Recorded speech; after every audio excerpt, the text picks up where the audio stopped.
Eu vou já dar por início, né, que depois o professor Tadeu tem também uma audiência às 20 para as 3, para a gente já iniciar. Então, primeiro eu queria agradecer muitíssimo por vocês terem se disposto a essa troca de quarta-feira. Peço realmente desculpa, mas foi uma impossibilidade, não tive como evitar, e agradeço muitíssimo pela disponibilidade.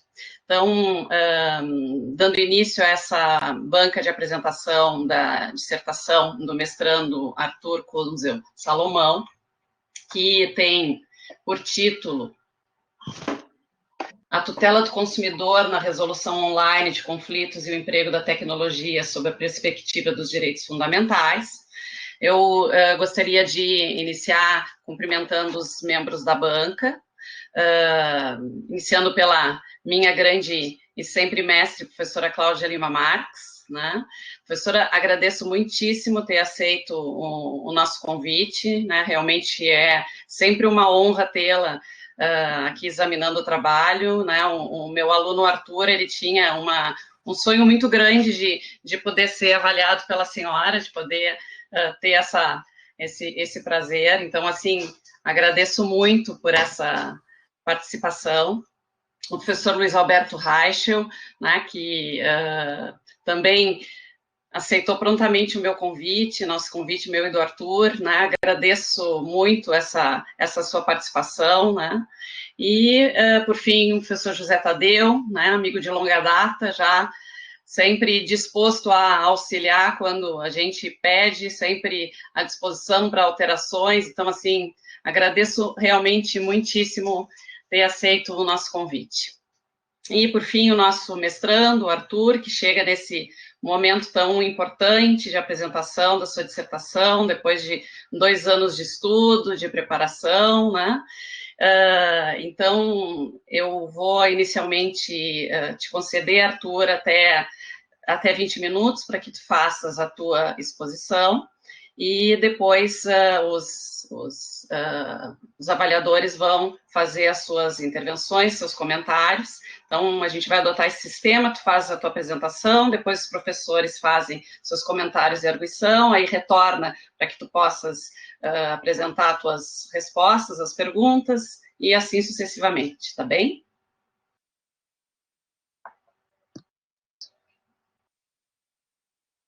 Então, muito boa tarde a todos. Eu queria iniciar saudando todos aqui presentes que destinaram uma parte do seu dia hoje para compartilhar comigo desse momento tão importante. Então, vejo que já tem 21 pessoas aqui acompanhando a apresentação da minha dissertação, minha família, meus amigos, meus colegas. Muito obrigado, a presença de vocês significa bastante para mim.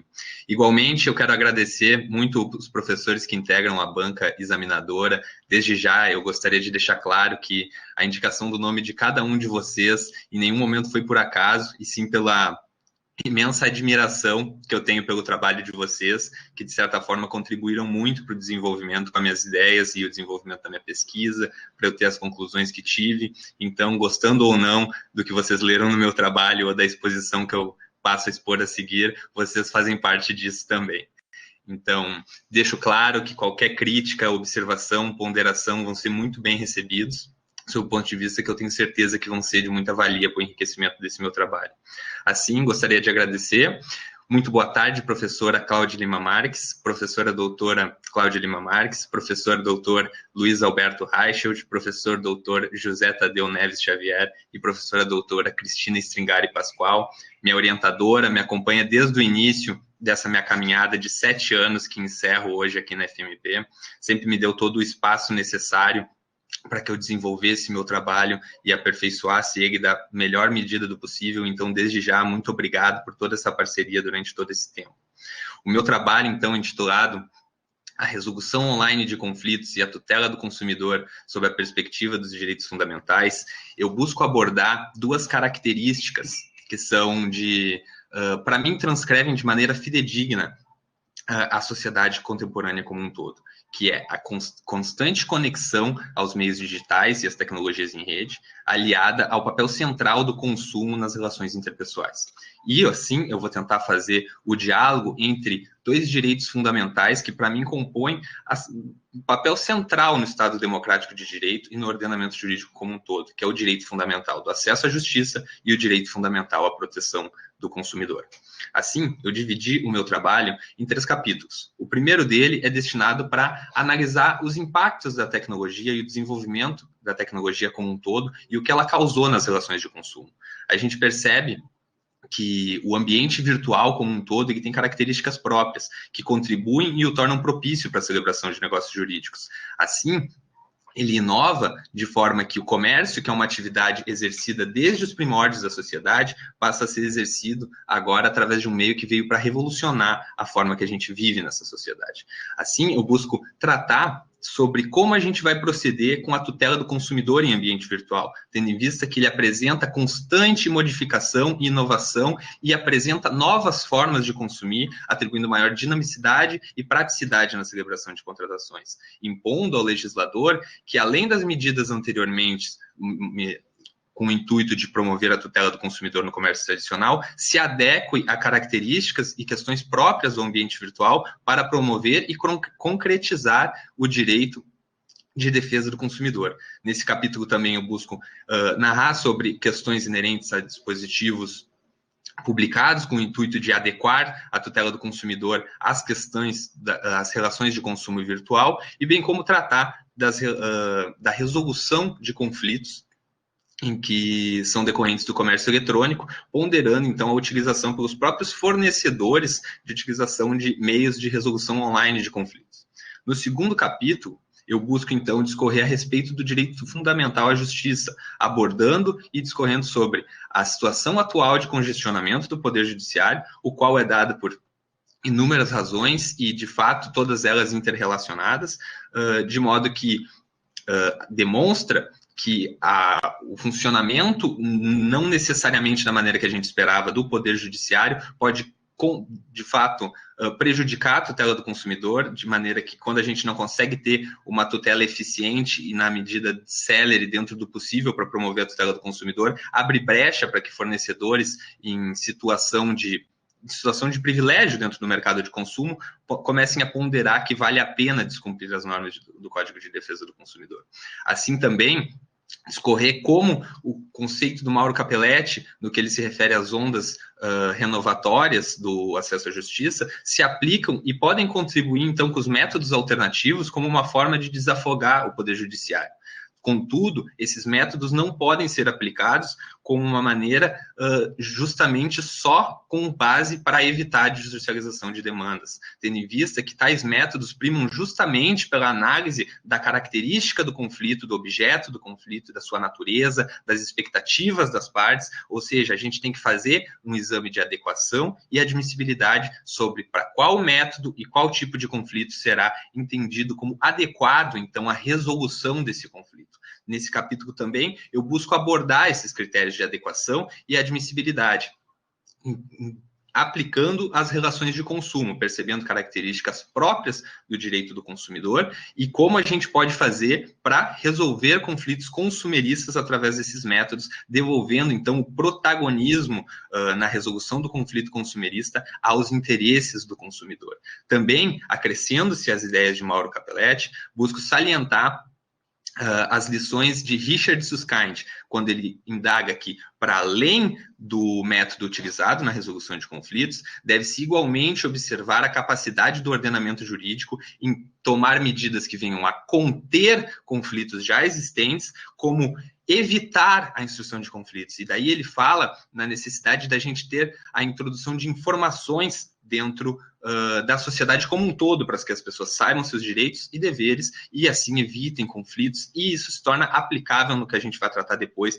da resolução de disputas no comércio eletrônico. Por fim, no último capítulo, eu pretendo demonstrar como a utilização da tecnologia tem muito a contribuir para a prática jurídica em sentido geral, sendo o acesso à justiça dentro do Poder Judiciário como fora dele, consubstanciando, então, nas plataformas de online dispute resolution, nos sistemas de inteligência artificial e na abordagem empírica do direito através da análise de dados estatísticos, consubstanciadas, então, na jurimetria. Assim, eu busco descrever tais instrumentos e tais possibilidades, quais são seus benefícios de utilização, de que maneira eles podem ser aplicados e demonstrar que, em certa medida, eles já são aplicados dentro do ordenamento jurídico, demonstrando uma perspectiva promissora sobre o futuro da prática jurídica no Brasil.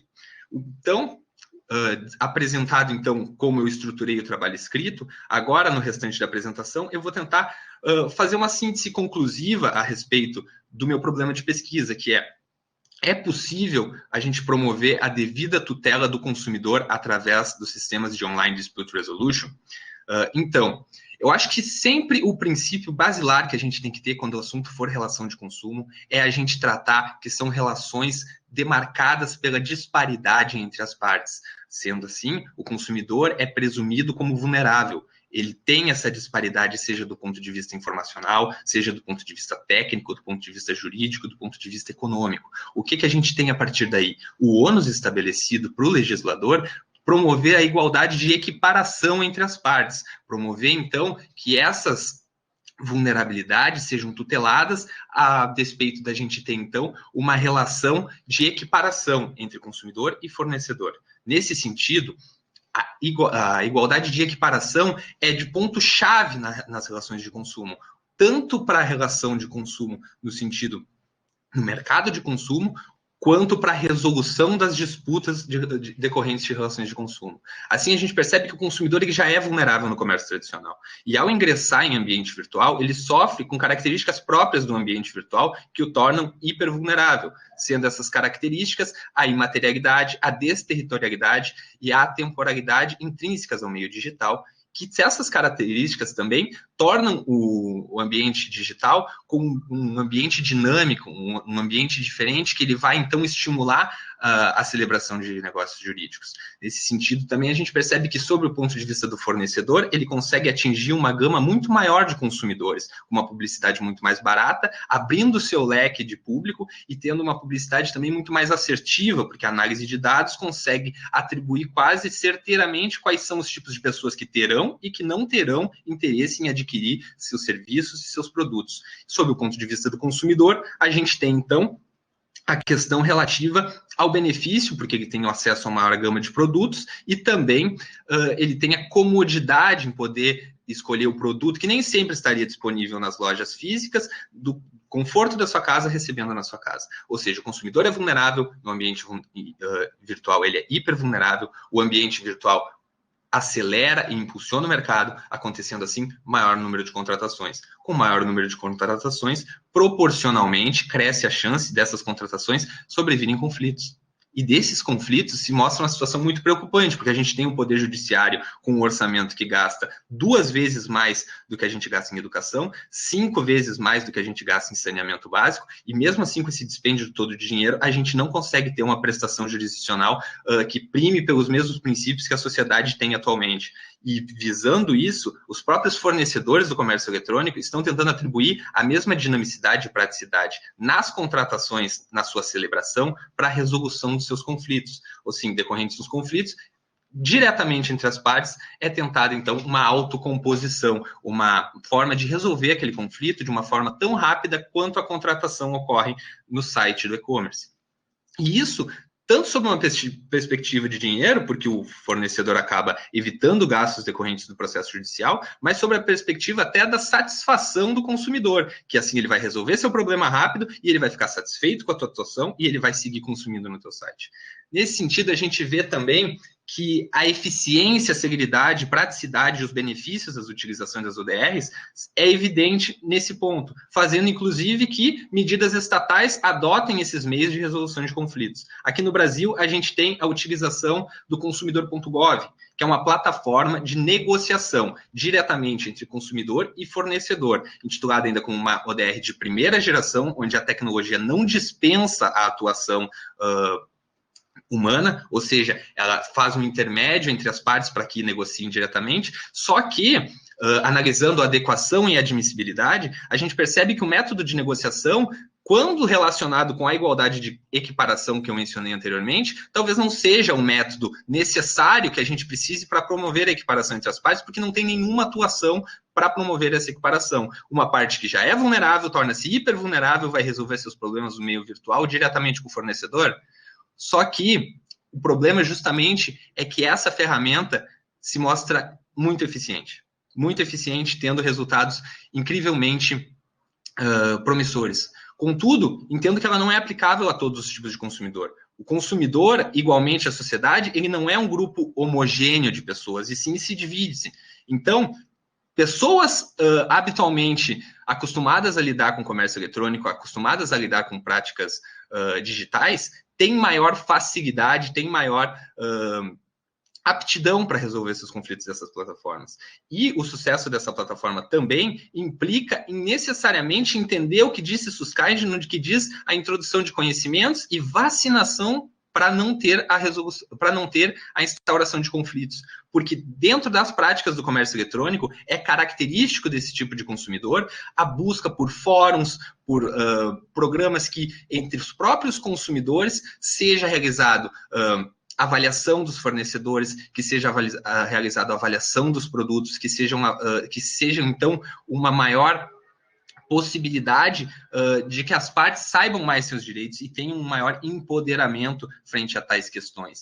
Isso auxiliou, talvez indiretamente, o consumidor.gov a ter um índice de satisfação e ter um índice de eficiência. Contudo, ele não é aplicado a todas as pessoas. Para todas as pessoas serem aplicadas, a gente precisa de uma medida mais ativa para que tenha essa igualdade de equiparação. E as disputas do comércio eletrônico, por mais que natureza simples, o consumidor.gov tem logrado êxito. Mas para ir além, a gente precisa atentar, como diz a Fabiana Andréa Ramos, a professora, quando ela se refere que a utilização da conciliação ou da mediação é um fator importantíssimo para devolver o protagonismo da resolução do conflito ao consumidor, porque através da intervenção de um terceiro, a gente consegue conduzir aquele conflito de forma a promover essa igualdade de equiparação, para colocar como centro o direito do consumidor e resolver o conflito da maneira devida, para resolver o conflito de acordo com os ditames e concretizar, assim, tanto o direito fundamental à proteção do consumidor, como o acesso à justiça, contribuindo para os dois lados da moeda.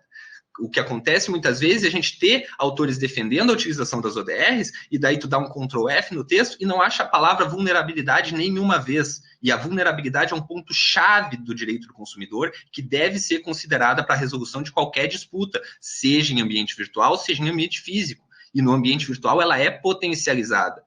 Ela é potencializada e necessita, então, de ser promovido medidas para a sua tutela.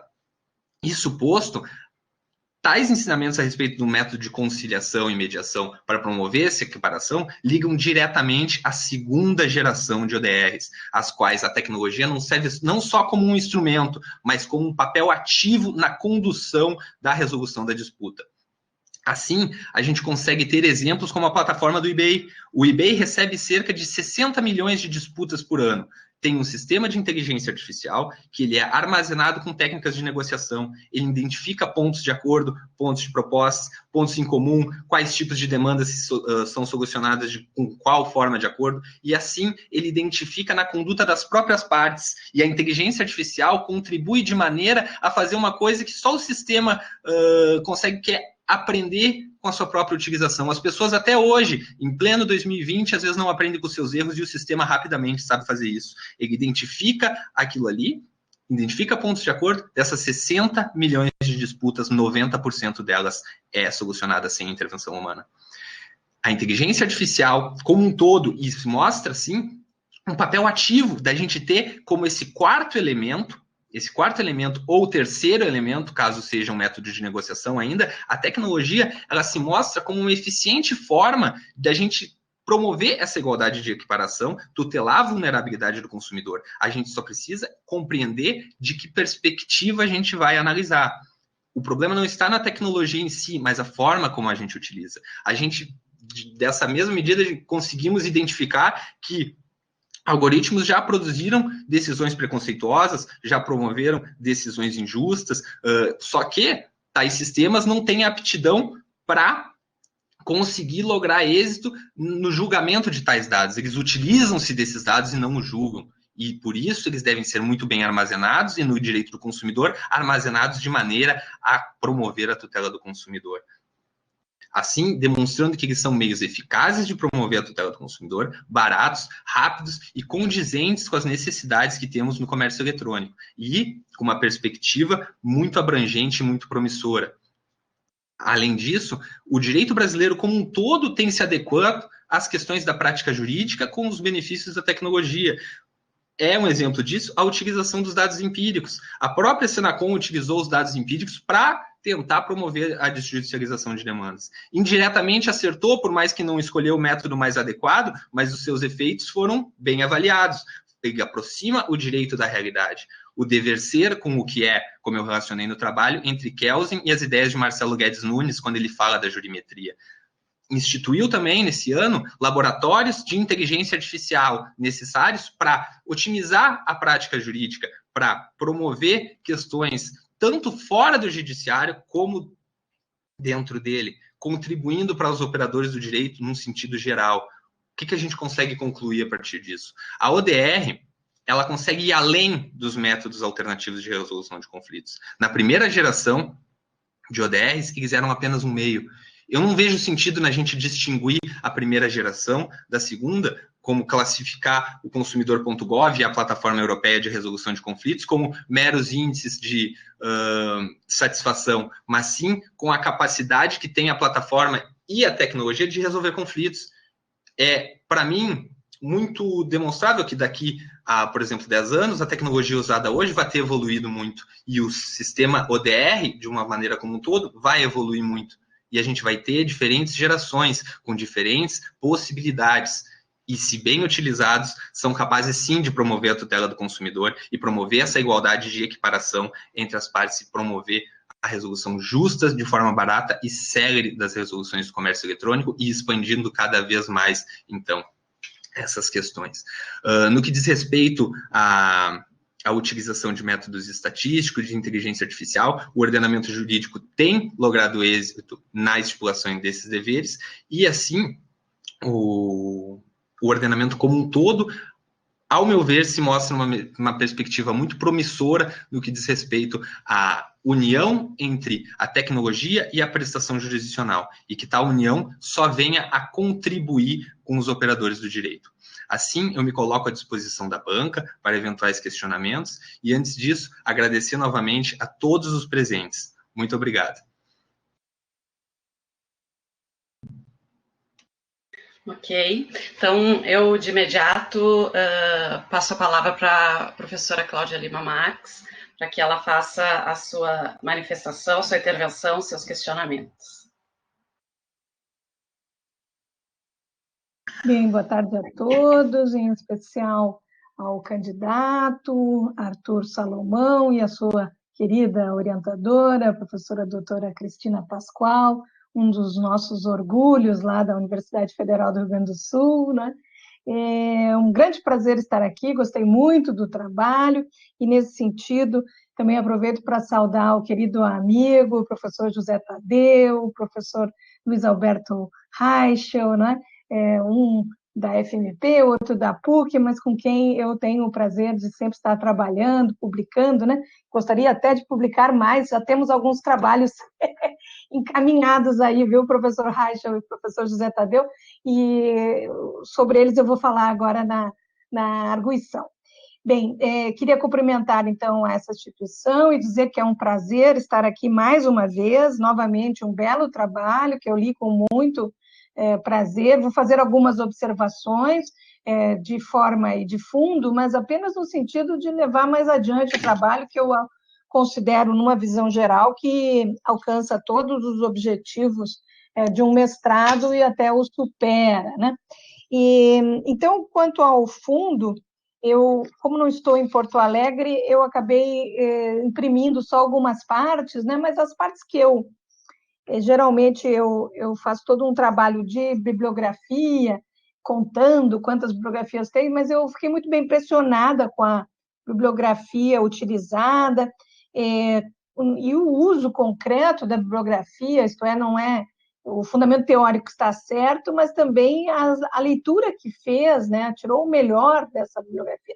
Então, ficou realmente excelente seu trabalho, e eu encontrei, agora estava procurando um outro livro, e tem, como eu não estou em Porto Alegre, fica difícil falar sobre isso, mas o Diego, agora eu não me lembro o nome dele, aquele que fala sobre design de solução de controvérsias, ele tem um livro, Salek, exatamente, tem um livro, eu tenho um livro aqui, mas o senhor cita o artigo, né? Mas o artigo é um belo resumo da primeira parte do livro, mas o livro realmente é muito impressionante, eu, inclusive, quero convidá-lo para uma série de palestras no CDA, estamos trabalhando com ele, desenhando um modelo de inteligência artificial para o superendividamento, para o mínimo existencial do superendividamento.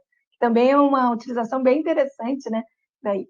E aquele outro autor que também usa muito bem é o Pablo Cortés, né? Ele tem esse livro pela Cambridge. É bem útil ao seu trabalho também, e tem esse espírito, assim, e eu até vou tirar uma pergunta, a minha única pergunta eu vou tirar dele aqui, né? Mas o senhor também tem um artigo do professor Pablo Cortés, tem bibliografia estrangeira, realmente excelente, jurisprudência, excelente o esforço bibliográfico e prático e teórico do trabalho. Quanto ao plano, ainda nas minhas observações de forma, eu gostei do plano, eu acho que aquele número 1, né, todo mundo fica muito apaixonado pelo tema, né? Então, dá para ver que o caríssimo candidato, o Salomão, né, ele se apaixonou pelo tema, acho que tem condições e deveria continuar nesse tema, né? E aquele capítulo 1, ele é mais um capítulo introdutório, né? Porque, pensando bem, essa é a minha primeira reflexão, né? Os impactos da revolução tecnológica nas relações de consumo, eles não têm exatamente a ver com a resolução online, sabe? Uma coisa é uma coisa, outra coisa é, vamos dizer assim, devia haver um cumprimento melhor dos deveres dos fornecedores pelas facilidades, né? E não por necessitar resolução de litígios, porque o fato do litígio acontecer é que é o problema, né? Então, esse número 1, eu acho que é mais uma espécie assim de capítulo introdutório, né? Ou teria que dizer realmente que a regulação do comércio eletrônico, como também afirma, né, precisa da aprovação do PL 3514 de 2015, né, de atualização do código, porque está muito conflituoso. Eu não sei como é que vai fazer essa ligação, entendeu? Mas só porque aumentou o comércio eletrônico, não quer dizer que tenha que aumentar os litígios. Então, eu digo nesse sentido, assim. Mas tem uma parte ali que eu gostei muito, que é o estudo das vulnerabilidades. E aí usa bem Bruno Miragem, né? Bruno Miragem tem um belo estudo sobre esse novo paradigma da vulnerabilidade, né, digital. Mas as suas duas partes dos métodos e depois a contribuição da tecnologia, especialmente essa da contribuição da tecnologia, eu gostei muito, aprendi, achei muito ponderado, tanto a análise da jurimetria quanto a análise vamos dizer, da cara positiva da inteligência artificial na resolução dos litígios. O texto também é muito bem escrito, leitura agradável, explica bem o plano, a introdução, tudo muito bom, assim, não tenho nenhuma ressalva. Também achei muito bonita a utilização dos belíssimos artigos do professor Reichel, gostei muito. Bem, aí, no fundo, eu teria apenas vamos dizer, passando, então, da forma para o fundo, né? O tema é de uma importância enorme hoje, porque aquele Conselho Nacional de Defesa do Consumidor, que foi criado na Senacom, tem como seu dois primeiros temas Primeiro é mudar o decreto do SAC, que é do Serviço de Assistência ao Consumidor, que agora vão tirar até o telefone, vai ter que ser tudo online, uma coisa muito estranha. Esse projeto de decreto está dando muita polêmica, né? E o outro tema, que esse que eu quero trabalhar mais perto do professor Reichel, né? Que eles botaram na cabeça agora que tem que ter arbitragem de consumo no país, de novo, uma arbitragem online, obrigatória, é um horror, sabe? E usam uma linha de argumentação assim parecida com a sua, né? A sua é para o bem, porque tem a ver com direitos fundamentais e tudo, mas a deles é para o mal, é business. Então tem que ter uma certa distinção. Tem muito caso de consumidor, os consumidores reclamam muito e custa muito o judiciário, então o que a gente tem que acabar agora é com os direitos dos consumidores. Tudo vai ser sigiloso na arbitragem, as provas são sigilosas, eu não preciso mais utilizar o Código de Defesa do Consumidor, nem as ações coletivas, né, as vitórias, as ações coletivas, porque vai ser esse árbitro único, privado, eles não querem público, eles querem privado, porque público já temos juizado especial de pequenas causas, que é uma arbitragem, né? E tem os PROCONs, que eles também nem consideram que o PROCON faça conciliação. Bem, enfim, tudo vai ser online e tudo vai acabar na arbitragem de consumo sigilosa eco e bono, né? Quer dizer, fora do direito. Uma loucura, assim, total. E tudo isso ia ser até dezembro desse ano. Aí nós conseguimos que vai ser até fevereiro, março do ano que vem. Então, por isso que precisamos urgente de estudos bons como o seu sobre o tema, né? Então, essa é a minha única pergunta, a única menção. Já que era online, eu procurei assim, arbitragem. Eu procurei, o senhor citar umas 5 vezes a arbitragem, até não entra muito na arbitragem, né? Só que também não a critica, sabe? E aí que está o perigo do seu trabalho. Porque eu acredito realmente, como a querida e saudosa professora Fabiana Ramos, gostaria de fazer uma homenagem a ela, né? Estamos fazendo, inclusive, um livro em homenagem a ela na Faculdade de Direito, né? Ela está certa dizendo que conciliação e mediação empoderam o consumidor. Agora, a arbitragem, não. E ela também está nesse, como é que o senhor chamou? Resolução online de conflitos. E o senhor não fez essa distinção. O senhor até tem uma criticazinha ali, infelizmente eu não imprimi essa página. O senhor tem uma criticazinha sobre a arbitragem, assim, muito levezinha. Aí depois vai dizer que o judiciário aceita. Cá para nós, aquela é um caso que aceita, nos outros não aceitaram, são 5 casos, né? Então, eu acho muito perigoso isso, né? E a minha pergunta para o senhor seria essa: o senhor acredita realmente que a mediação, conciliação, que são acordos consensuais, ou a negociação no consumidor.gov, né? Ou no saques, onde for, está ótimo, né? E arbitragem de consumo é a mesma coisa? Dá para colocar assim, que dá para fazer uma inteligência artificial? Eu não sou contra a inteligência artificial, acho ótimo, se for para ser consensual, né? Se for um acordo. Agora, a arbitragem não é acordo, a arbitragem é um juiz, é um laudo executável nacional e internacionalmente. Convenção, acho que chama de Nova York, né, sobre o reconhecimento dos laudos arbitrais. Então, é uma bomba, não tem recurso. No mundo, tem alguns, na Alemanha, por exemplo, em alguns temas seguros, por exemplo, pode fazer arbitragem, mas a arbitragem só é vinculante para o fornecedor. Para o consumidor não é vinculante, ele pode ir no judiciário.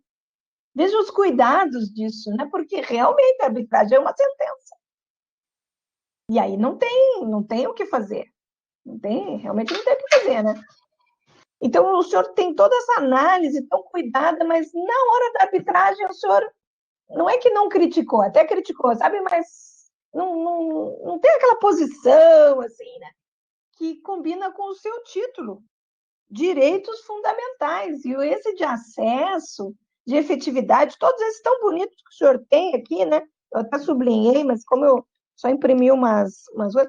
Mas o senhor tem aquelas gerações do Mauro Capelletti, acessibilidade, proteção dos direitos coletivos, ampliação do conceito de acesso à justiça.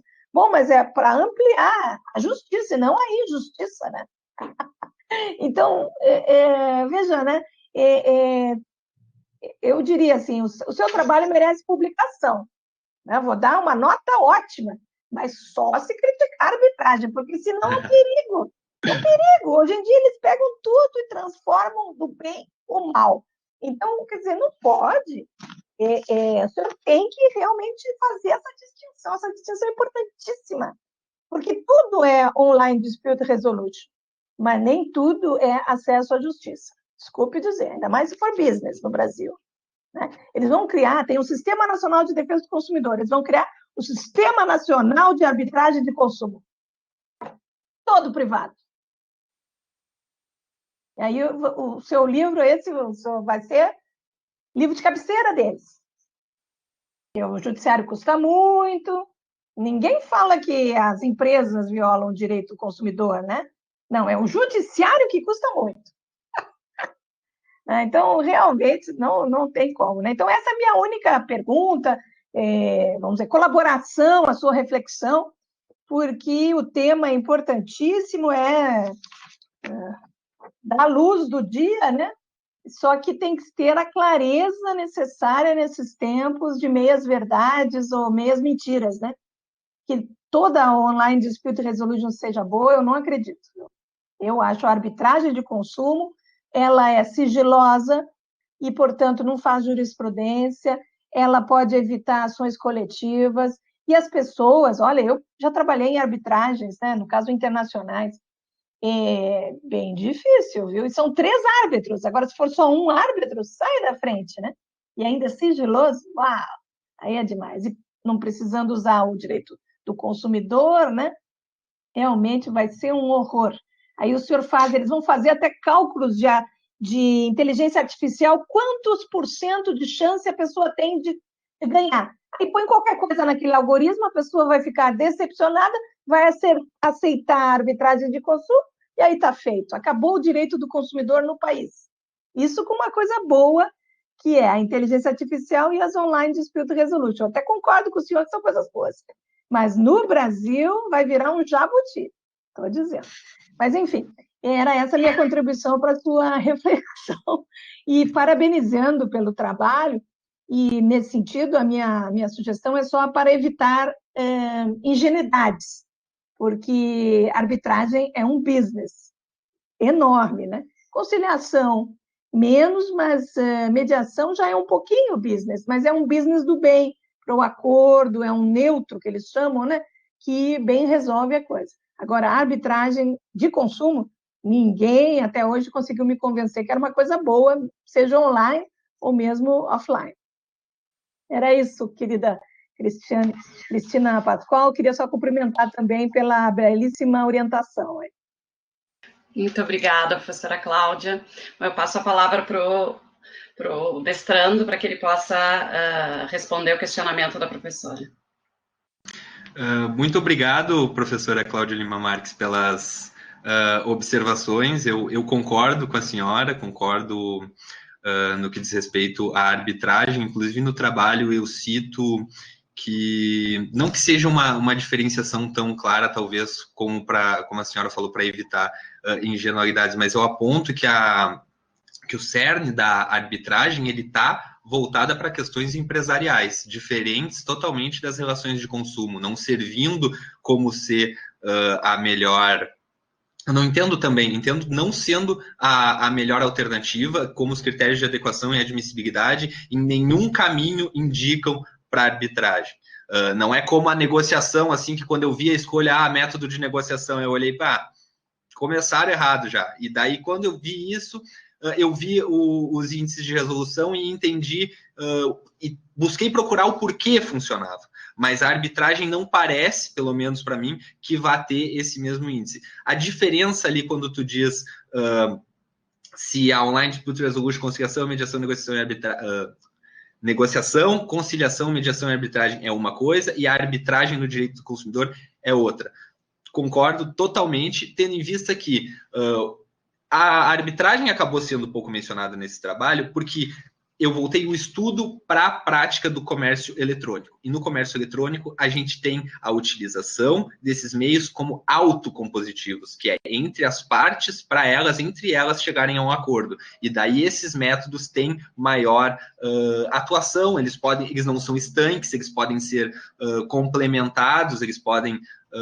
como a senhora fez referência ao livro do Diego Falec, o Diego é um autor que cita muito isso, a combinação de procedimentos conforme a adequação do conflito, conforme o conflito em si exige um procedimento diferenciado, dividido entre várias etapas, e nesse ponto eu tratei mais os métodos autocompositivos, diferentemente da arbitragem, que é um método heterocompositivo, que é totalmente diferente, como eu mencionei, vai para a questão, vai mais em direção para relações que tenham uma maior abrangência da autonomia privada, onde tu vai ter mais...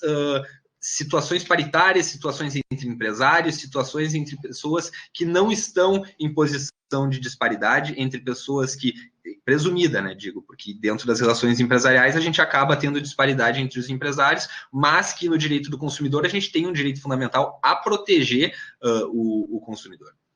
Tá.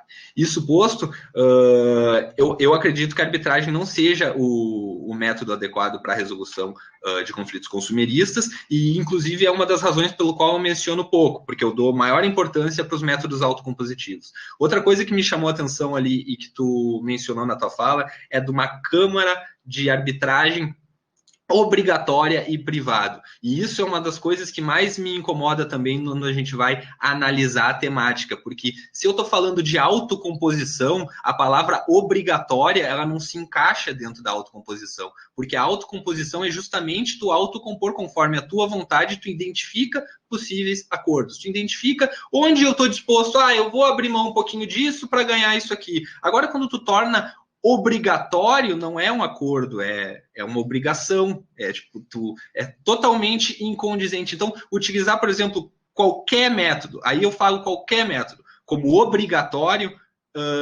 eu entendo como um exagero, eu entendo como algo que não se aplica dentro dos direitos fundamentais da defesa do consumidor e a prestação jurisdicional, acesso à justiça como um todo. A palavra obrigatório não combina com a utilização desses métodos. E é muito fácil também, eu até faço essa crítica, fiz inclusive na aula da professora Cristina no mestrado, eu abri um texto que a gente estava lendo sobre Online Dispute Resolution e dei o F5 lá e botei a palavra vulnerabilidade, coloquei a palavra, outras palavras relacionadas a direito do consumidor, e a gente percebe que por mais que a senhora, quando refere no Brasil vai virar uma bagunça, é uma narrativa rasa, que diversos autores fazem sobre o tema e que conquista muito fácil. Só que conforme tu vai aprofundando o estudo, tu vê questões como a vulnerabilidade que não podem deixar de ser de lado. Do mesmo jeito da arbitragem ser, ao meu ver, não condizente. Por mais que eu acredite ainda, eu tenho a esperança assim, que a gente consiga ver coisas conforme o fato concreto. Se a gente conseguir mixar procedimentos e estabelecer formas de um jeito que ele trabalhe e funcione, que ótimo, mas agora eu não enxergo isso como uma alternativa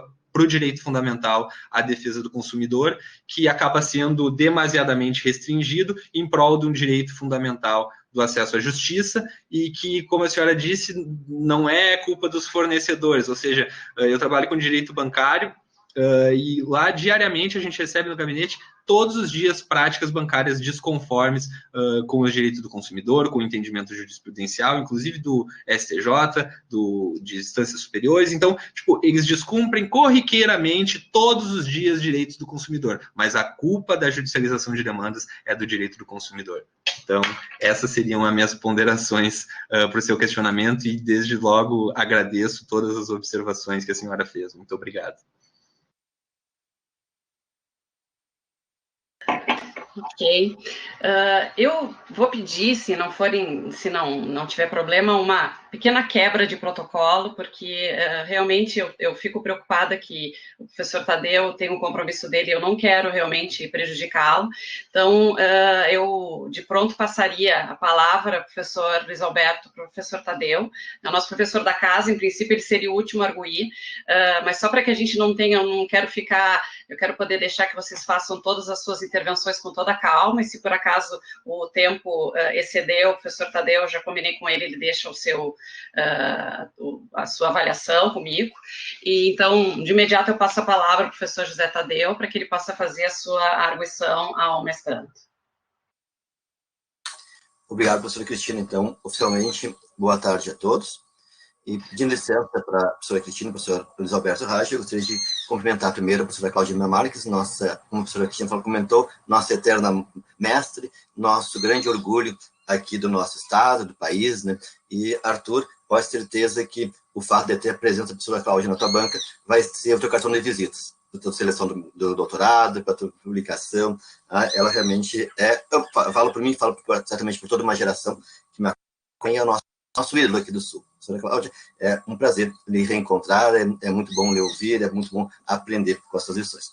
Professor Alberto Reich, meu querido colega da AGU, colega acadêmico, então é sempre um prazer reencontrá-lo.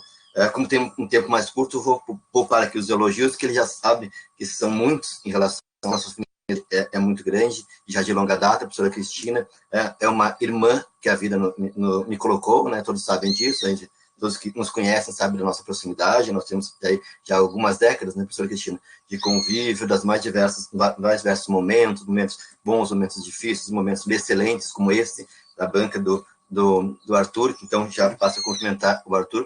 Quando a professora Cristina entrou em contato para mudarmos a banca de terça para sexta, eu pensei, mas para que fazer banca? O trabalho está ótimo, não tem por que fazer essa banca. Eu gostei muito do trabalho do Arthur, um trabalho excelente, é um trabalho diferenciado, caprichado, um trabalho que contribui muito para a questão acadêmica do direito consumidor, para essa nova situação que nós temos hoje de vivência do direito consumidor. Então, eu aprendi muito com o trabalho do Arthur, e tem só algumas pequenas observações. Primeiro, uma observação mais de forma. O Arthur ele utiliza, em vários momentos, a expressão processo alternativo, solução alternativa. Há uma tendência atual de se utilizar uma outra expressão que não alternativa, métodos adequados de solução de conflitos ou outros métodos adequados. É mais uma questão terminológica. E uma pequena sugestão de bibliografia do professor Gierle Nunes, que ele faltou na bibliografia. Ele tem várias publicações sobre as ODRs, e, inclusive, ele tem uma obra específica que saiu agora numa segunda edição, que é Inteligência Artificial e Direito Processual, os impactos da virada tecnológica no direito processual, é da Juspodium. E tem um capítulo que tem 5 artigos sobre as ODRs, e um específico sobre a ODR e direito consumidor, que é da Isadora Werneck.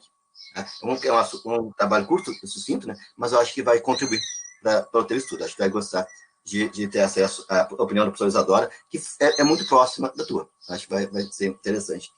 Então, essa sugestão.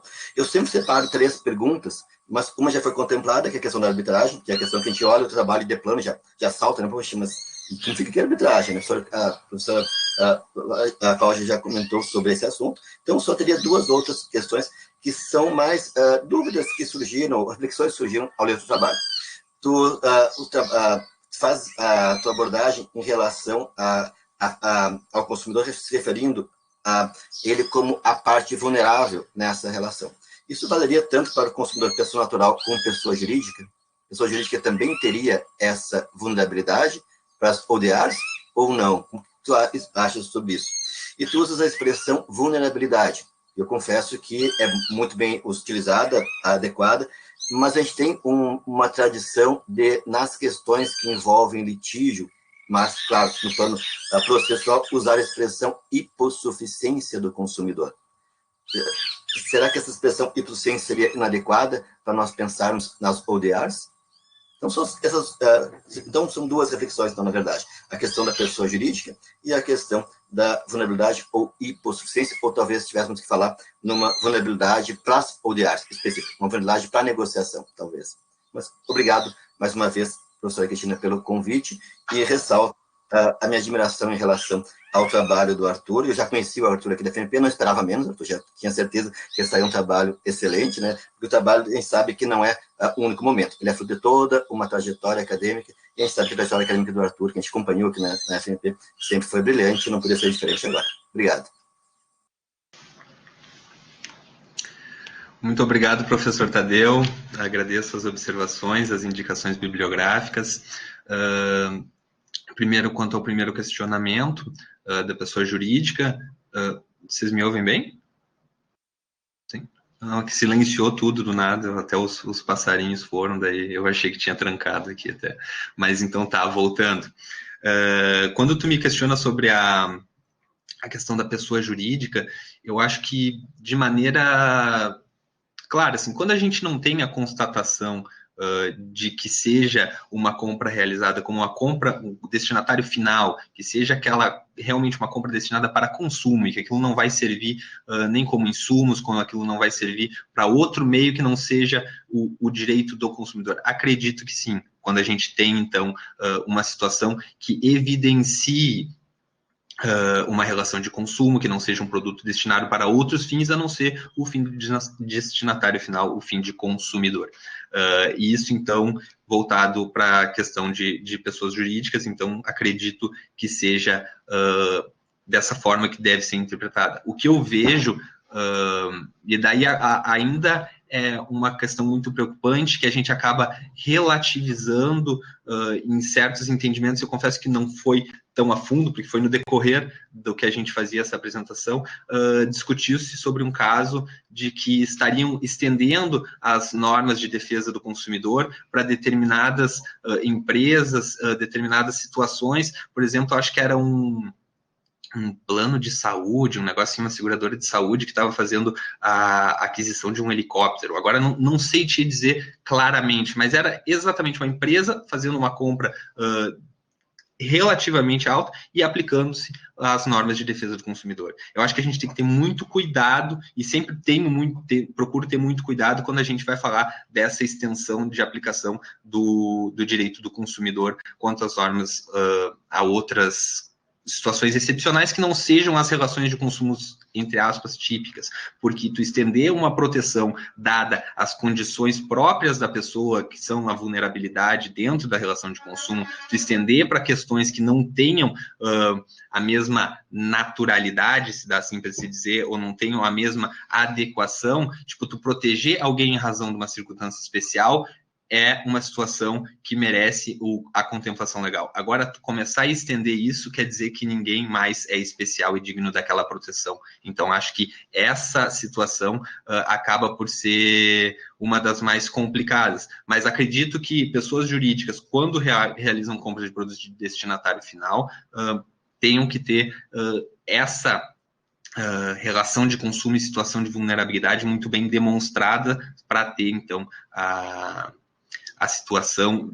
da aplicação do Código de Defesa do Consumidor.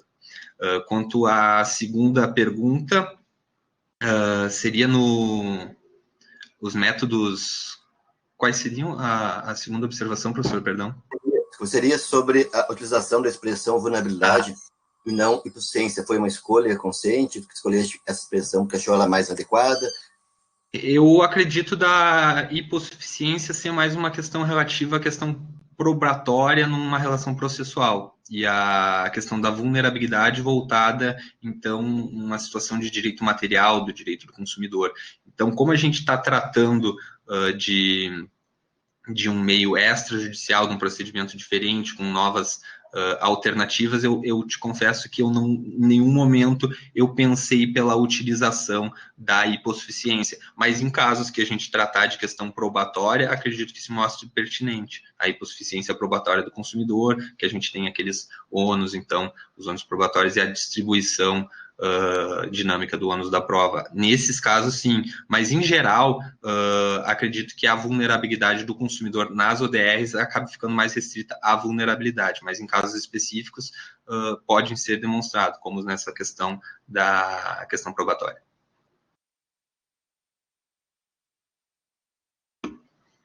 Ok, muito obrigada, professor José Tadeu. Então, de imediato eu passo a palavra para o professor Luiz Alberto Reichel, né? Agradecendo novamente a sua participação, né? Primeira vez que nós temos essa oportunidade de participarmos de uma banca em conjunto, né? O Arthur tinha também uma imensa vontade da sua participação, né? Já conhecendo as suas pesquisas no âmbito processual. Então, agradeço novamente e passo a palavra para que possa fazer a sua arguição. Doutora Cristina, boa tarde. Muito obrigado pelo generoso convite que me é feito, né? Saúdo também o Arthur, nosso candidato, né? O Arthur, eu o conheço de outros carnavais também, porque eu contrabandeio as pessoas para o meu grupo de pesquisa, né? Eu tenho amigos que eu fico puxando eles, eu vou fazendo amigos aqui, acolá, e vou puxando. O Arthur foi um deles. O Arthur é um habitué das nossas reuniões, participante, ativo, sempre com excelentes intervenções. Então, já conheço o Arthur e fiquei muito honrado quando fui lembrado para participar da banca. A professora Cláudia, eu quero também fazer uma saudação muito especial, porque eu também não lembro da gente ter feito bancas juntos, mas, assim, é uma alegria imensa. É a minha professora. Vou dizer que ela é professora de todos, tá? Mas eu vou dizer que ela é minha professora sempre, e eu sempre me dirijo a ela dessa maneira, como minha professora, porque sempre aprendo. Agora, ouvindo ela, me senti mais do que provocado, convocado a estudar, tá? E a escrever expressamente sobre mais uma questão delicada e com a qual eu concordo integralmente com a sua posição a respeito da absoluta inviabilidade de utilizar um meio de solução de conflitos liberal para tentar solucionar conflitos que não se inserem nesse ambiente de forma alguma. A tutela do consumidor exige todo um cuidado especial. Então, desde logo, assim, já vou adiantar aqui que a lembrança carinhosa, ela, para mim, eu tomo ela como convocação. Já fica a minha promessa nesse ponto. Também quero aproveitar de público, porque eu não tive a oportunidade de fazer isso, para parabenizar a professora Cláudia pela eleição na universidade, como nossa diretora. Que alegria fiquei. A casa de André da Rocha fica em excelentes mãos. Excelentes mãos. Eu tenho certeza que nós vamos ver avanços incríveis nos próximos tempos. Parabéns, professora Cláudia, pela vitória, que eu sei que ela é pessoal, mas nós, os seus amigos, compartilhamos da alegria. Também quero aqui fazer uma saudação. Eu sei que breve, porque o amigo está também com uma agenda pesada, mas eu não posso deixar de dizer, meu querido amigo, professor Dr. José Tadeu Neves Xavier, um amigo de longa data, não só na atividade acadêmica, profissional, mas um amigo que eu tenho, uma amizade daquelas que a gente, de conviver as famílias, da gente ter esse vínculo com um fraterno tão forte. Então, fica aqui a minha saudação e minha admiração também pelo amigo professor Tadeu, querido professor Tadeu. Mas vamos lá, eu vim para participar de uma banca e a primeira coisa que eu quero dizer é que vocês me roubaram uma questão que era importante, que era a questão da arbitragem. Eu fui fazendo as minhas anotações num arquivo. Eu até podia compartilhar a tela para mostrar que eu selecionei trechos onde me saltava aos olhos isso, né? A anotação que eu tinha feito, me permitam aqui fazer uma breve leitura, era a seguinte. Quanto à questão da arbitragem, era por que mediação, conciliação e negociação em matéria consumista soam tão mais adequados do que a arbitragem nesse contexto? E é claro que isso se explica pelo fato de que a mediação, a conciliação e a negociação, elas, de certa forma, se mostram como meios mais adequados, tendo em vista a forma como lidam com a vulnerabilidade do consumidor. A arbitragem atropela a vulnerabilidade do consumidor. Esta é a verdade com todas as letras. Ela faz terra arrasada de um contexto muito delicado. Então, assim, primeira coisa que eu queria registrar é que eu endosso integralmente as considerações que foram feitas aqui, e somaria mais. Aqui, eu acho que, se eu fosse pensar assim, do trabalho do Arthur, que eu gostei muito do trabalho do Arthur, não esperava menos do que eu li, realmente é um trabalho excelente, reúne todas as condições de aprovação, já podemos dizer isso também de público, mas o que me chama a atenção é que algumas coisas básicas, a primeira delas eu senti mais falta justamente dessa perspectiva de uma hermenêutica a partir dos direitos fundamentais. A remissão à ideia de acesso à justiça e a remissão à tutela do consumidor pela remissão apenas, elas funcionam como uma âncora para dizer, olha, isso tem amparo constitucional. O emprego da arbitragem, olha a arbitragem me incomodando, me perseguindo, que coisa horrorosa. O emprego dos direitos fundamentais, ou da hermenêutica dos direitos fundamentais nesse contexto, é de uma importância crucial, pensando na hermenêutica dos direitos fundamentais, que envolve, por exemplo, a exigência de proibição de retrocesso. Aí eu acho que é um ponto importante. Por que a gente não quer ver a introdução de certos mecanismos? Porque eles importariam em retrocesso social. Nota, nem todo novo que vem com o verniz tecnológico necessariamente é melhor. Eu acho que isso é uma das coisas importantes de serem ditas, né? Também aqui a gente tem que ter o cuidado com a razoabilidade, e eu vou tomar aqui na acepção do Humberto Ávila, que eu acho que é uma acepção bem razoável, de dizer que tem que haver pertinência entre meios e finalidades. Acho que a gente tem que ter um cuidado com isso, só para dar mais um exemplo. Eu poderia ir longe nessa questão, né?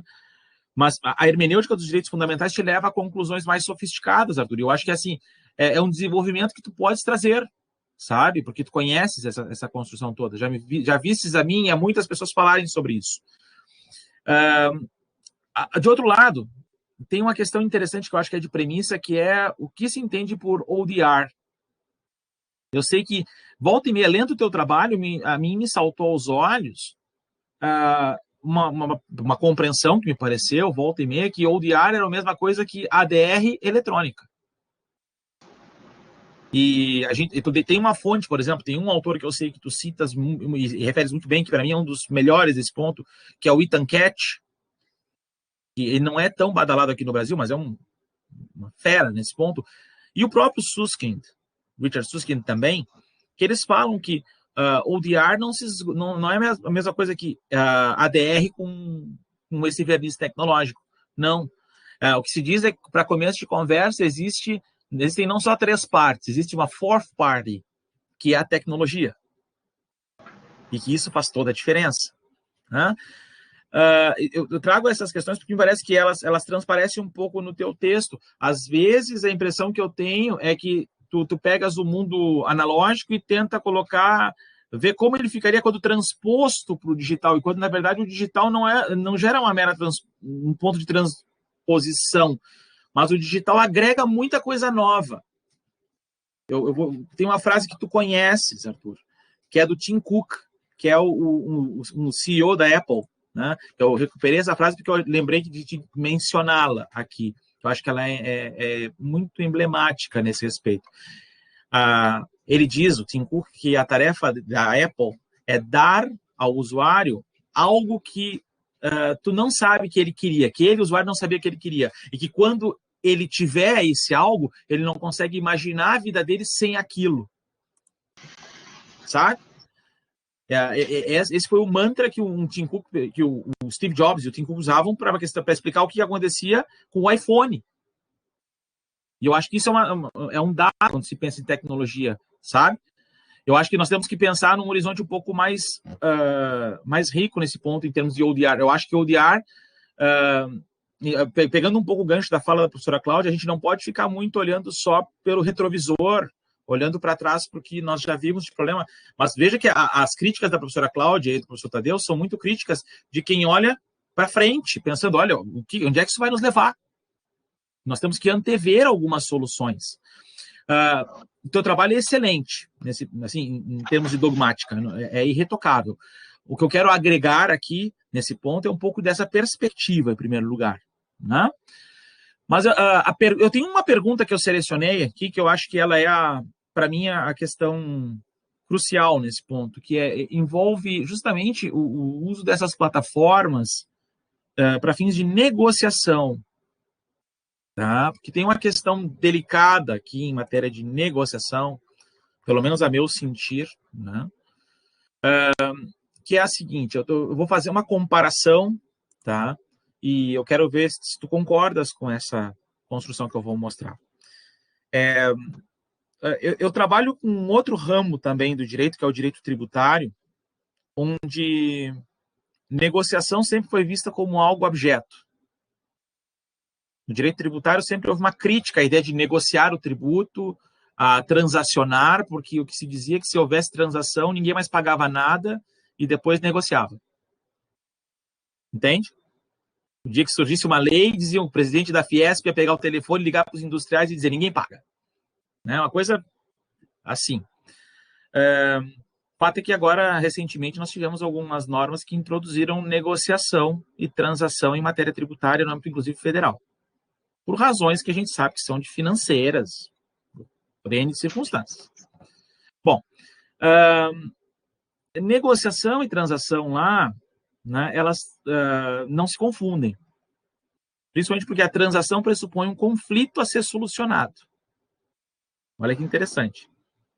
Transação, inclusive pelo Código Civil, pressupõe isso.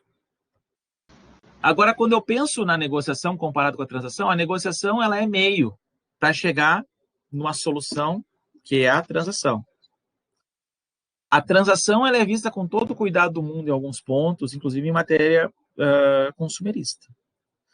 Será que, e aí como vem a minha pergunta, será que a própria negociação como meio que leva à transação não deveria estar sujeita a algumas travas normativas? E aqui fica a provocação também para que possamos todos debater isso. Será que o processo de negociação não deveria estar sujeito a algumas travas normativas, por mais que nele impere a liberdade e a autonomia dos participantes, considerando justamente vulnerabilidade do consumidor, e no caso da negociação online, será que isso não se torna algo mais complicado exatamente quando a gente pensa que um dos lados pode até acabar empregando inteligência artificial? Porque todo mundo está falando de inteligência artificial substituindo o juiz. Isso é sedutor. Né? O judiciário diminui seu trabalho, racionaliza. O problema todo é quando nós temos duas partes e uma delas tem inteligência artificial e a outra não. E nota, a gente tem que começar a discutir isso. A OAB já estava discutindo o uso de juízes robôs. Perdão, de advogados robôs. Em que medida, né, nós não temos que começar a discutir os fornecedores robôs? Ou os robôs dos fornecedores, melhor dizendo. Né? Pensando no contexto de negociação. Como vês isso? Eu quero, então, trazer a provocação, porque me parece que o Arthur tem muito potencial para levar muita coisa adiante. Ele fez uma pesquisa que contempla muito. Se eu fosse dizer assim, uma fonte que eu gostaria de ver citada mais, tá, Arthur, para não dizer também que eu não trago uma contribuição de bibliografia, tu citas o Frank Sander, né, por uma obra secundária, a meu sentido. O trabalho seminal do Frank Sander sobre justiça multiportas é de 76, mas é outro. É um trabalho chamado Varieties of Dispute Processing. Varieties of Dispute Processing. É um trabalho que é uma palestra que o Frank Sander apresentou num seminário em 76, num evento que era das Pound Conferences, né, em função do descrédito dos americanos em relação à justiça. Né? Das causas era um trabalho que celebrava 70 anos, uma palestra do Pound, dizendo que há 70 anos o Russell Pound tinha dito que havia razões para desacreditar o sistema de justiça e que era preciso criar alternativas. E aí vem o Frank Sander com esse trabalho que virou todo mundo de ponta cabeça nos Estados Unidos, Varieties of Dispute Processing. Acho que, se quiser, depois eu posso te ceder o texto também para poder trabalhar, tá bom? Mas eu quero agradecer, então, mais uma vez pela oportunidade que me é dada, e a única pergunta que eu teria é essa sobre a negociação e os robôs dos fornecedores com inteligência artificial. Como fica isso? Muito obrigado. Muito obrigado pelas considerações, professor. Com certeza vão agregar muito para o meu trabalho, do mesmo jeito que os encontros no grupo de pesquisa agregaram muito para o meu trabalho, nos insights lá, todas as apresentações sempre excelentes, a convivência com o pessoal, que eu realmente já fui lá na perspectiva de encontrar gente nova e encontrei justamente o que eu procurava. Então, agradeço pelas considerações e pela parceria também. Eu acho que vai fazer 1 ano que eu frequento o seu grupo, então, muito obrigado. Com certeza deve ter percebido que muita coisa que a gente discutiu lá foi parar aqui também. Sobre a registro, eu não sei se a professora Cristina sabia disso, se nós estamos falando de algo que tenha surpreendido alguém, por favor. Né? Por favor, não fique chateado. Tá. Sobre a negociação.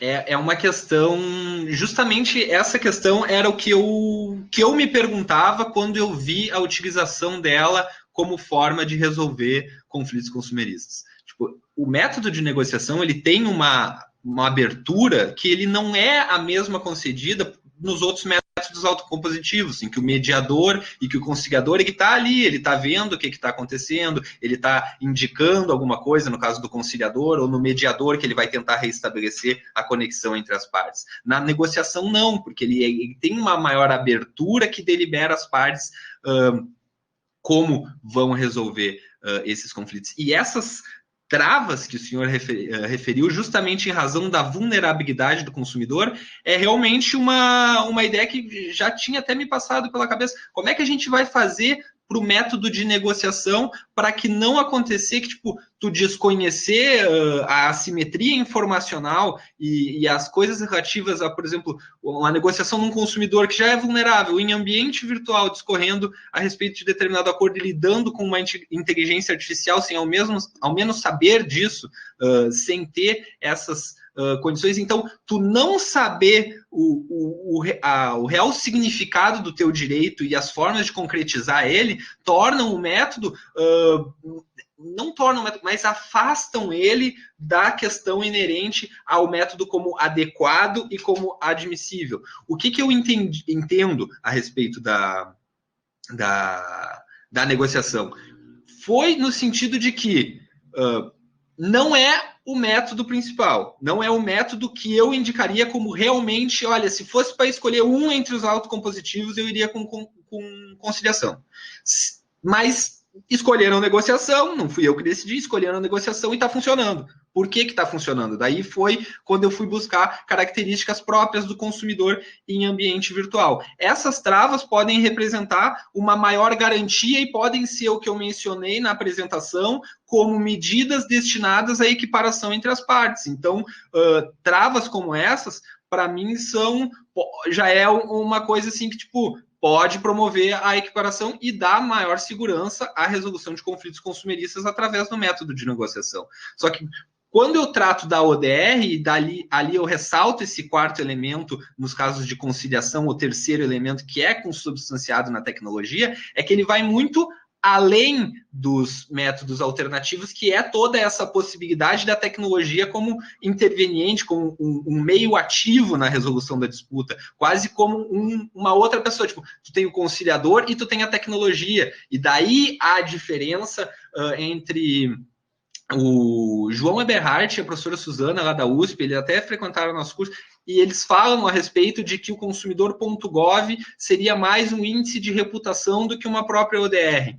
Eu não vejo tanta diferença prática nessas afirmações, assim, porque a distinção se daria justamente que ODRs são capazes de prevenir e evitar conflitos, e tem ODRs que têm a tecnologia como uma linha do próprio procedimento. Eu acho que isso é demonstrado muito mais da maneira como a tecnologia e o desenvolvimento desses sistemas evoluíram, ou seja, a primeira geração, como pode ser o consumidor.gov ou até a plataforma europeia de resolução de disputas, em que serve como um meio facilitador, e atualmente a do eBay, eu ainda não conheci nenhuma tão boa quanto, que a tecnologia 60 milhões de disputas, 90% sem atividade humana, é um negócio surreal. E a partir do tempo, a gente vai, com a perspectiva para frente, que o senhor falou, a gente vai cada vez... na real, não é nem se impressionar mais, é se impressionar menos, porque a gente já se impressionou tanto no início, que daí agora, bom, depois disso aqui, pode vir qualquer coisa. Então, as travas que se dariam no método de negociação, respondendo a sua pergunta, mas agora de forma mais direta, pode ser medidas de equiparação que eu mencionei antes, que não haveriam no método de negociação, e utilizar isso, claro, da maneira que forem feitas e experimentadas, e se logrando êxito, foi perfeito para a gente ter uma equiparação entre consumidor e fornecedor e resguardar, ter uma maneira de buscar a concretização dos direitos fundamentais do direito do consumidor através do método de negociação também. Acredito que seja isso e me coloco à disposição para eventuais outros questionamentos ou qualquer coisa que a banca tenha a apontar ou colaborar com o meu trabalho, e agradeço de verdade a presença de todos aqui. Como eu disse, todos têm propósito para estar aqui hoje. Ok, então, eu vou agora convidar os professores para que a gente saia dessa sala. Vocês conseguem ver ali no canto direito, que tem 3 pontinhos, ali vocês conseguem sair, e a gente vai entrar, só que, ou se quiserem antes, ali tem talvez seja melhor fazer dessa forma, entrar, deixa eu ver, entrem ali onde vocês vêm no bate-papo público, entrem ali, e depois saiam dessa, por favor, porque ali é a nossa sala dos professores, onde só nós estaremos. Ao lado ali no bate-papo público, vocês veem um link ali. Identificaram? Bem ali, eu não sei se a professora está com toda a tela aberta, está enxergando um bate-papo público, por acaso, se não tem que clicar lá num bonequinho que fica na sua esquerda, e tem uma setinha lá em cima, clicar ali, primeiro. Aí vê que tem um link.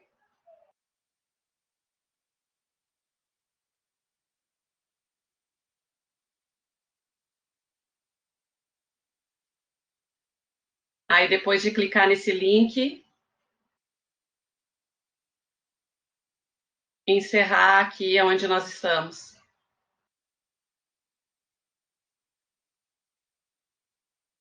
Eu não estou achando o link, o bate-papo eu até achei, mas não tem link. Suba um pouquinho ali onde tem o da Indiara.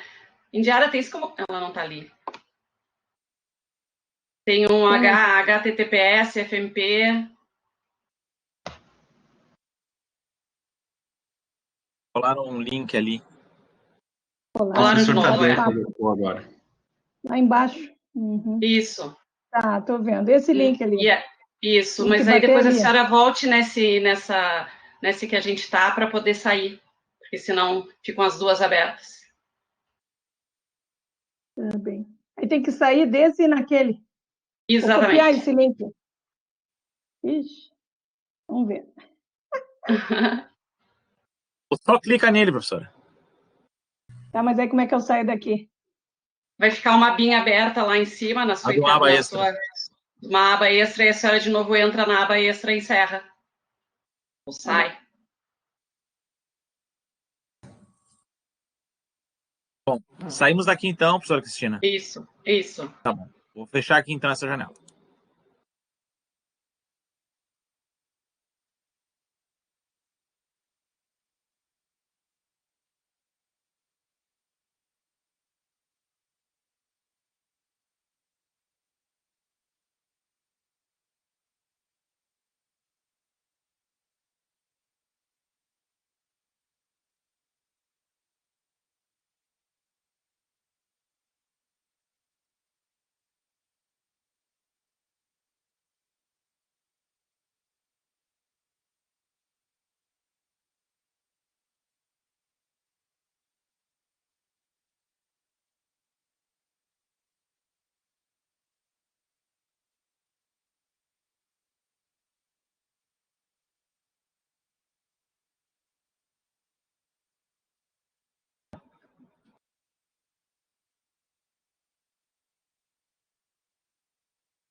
Perderam a professora no meio do caminho?